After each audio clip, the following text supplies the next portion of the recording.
한덕수 대통령 권한대행까지 오늘 탄핵되면서 계엄 이후 나라 전체가 한 달 가까이 경랑의 소용돌이에서 빠져나오지 못하고 있습니다. 특히 민주주의 대신 윤석열 대통령을 지키기라도 한 듯 국민의힘은 극우 성향의 주장까지 내세우며 오늘도 탄핵안 표결에 집단 퇴장으로 맞섰습니다. 하지만 텃밭만 사수하면 된다는 구태의연한 계산식이 자칫 정당의 존립을 위태롭게 할 수도 있다는 경고음은 계속되고 있습니다. 이창희 기자가 보도합니다.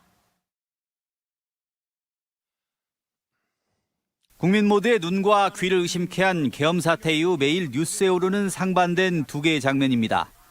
탄핵 촉구 집회에 나선 시민들은 연일 보수정당 국민의힘을 향해 해체 목소리를 높이고 해체하라! 해체하라! 해체하라! 해체하라!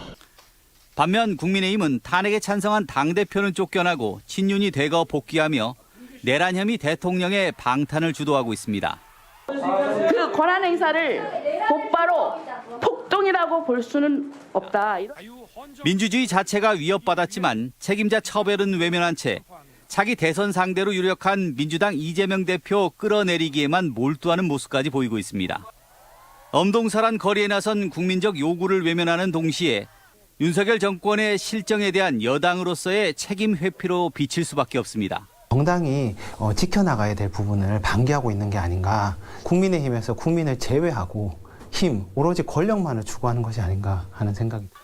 여기에 더해 부정선거 주장에 일부 동조하는 등 오히려 극으로 퇴행하는 모습은 그나마 남은 신뢰마저 떨어뜨리는 결과를 초래하고 있습니다. 특히 전북 도당위원장을 맡고 있는 비례대표 조배수 의원의 행태도 연일 도마 위에 오르고 있습니다.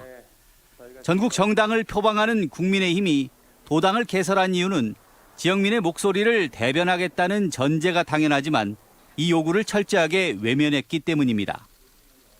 국민의힘은 불과 2년 전만 해도 젊은 당대표 등장과 혁신으로 개혁 보수의 가능성을 보이기도 했지만 윤 정부가 들어서며 시대에 역행하는 모습을 거듭해왔습니다.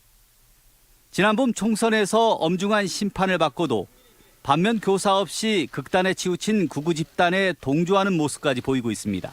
민심과 오히려 더 이반되는 소수의 극우적인 그런 지지에 갇혀있기 때문에 이런 상태로 봐서는 다시 회복하기가 굉장히 어려워지는.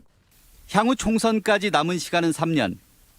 국힘 현역 의원들 사이에선 대선과 내후년 지방선거를 포기하더라도 영남든 텃밭만 사수하면 국회의원 100석이 가능하다는 믿음이 존재합니다.